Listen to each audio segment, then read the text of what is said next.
from his own home. 2-year-old Malik in the home that you're seeing here. Stepmommy giving the twin sister, just 2, a bath.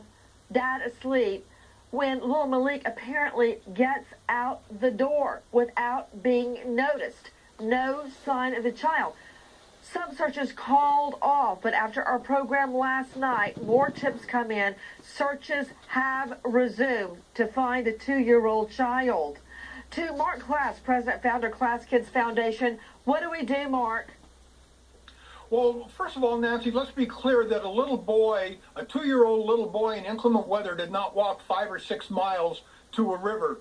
If, in fact, he had wandered off, he would have been located very, very quickly. So that's a very clear indication that something else is going on here. Law enforcement is obviously investigating this as a criminal matter, and hopefully it'll only be a matter of time before they locate the little child, and I'm afraid to say that they'll probably locate his remains and not a living child. You know what? I'm still holding out hope. I don't understand it. I don't know what happened, but I know we've been surprised before, and in a miracle.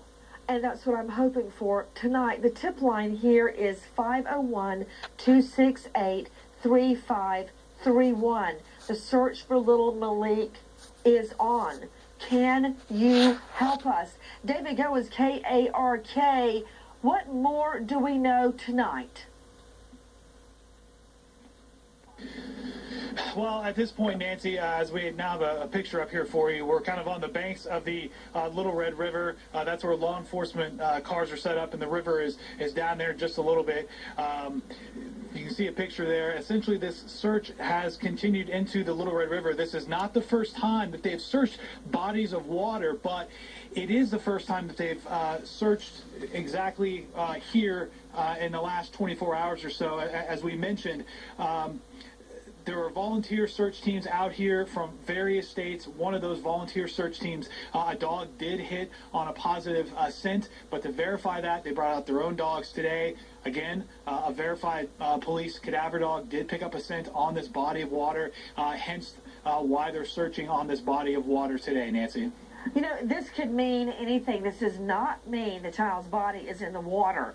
It could mean anything from a Band-Aid with blood on it to any type of human tissue in that water or nothing. Right now with me on the scene, David Goins, KARK. He's there at the Little Red River. Do you have any idea, David Goins, what the tips are? What are the new tips that came in overnight? You know, Nancy, at this point, the validity or the productiveness of those tips, not really clear at this point.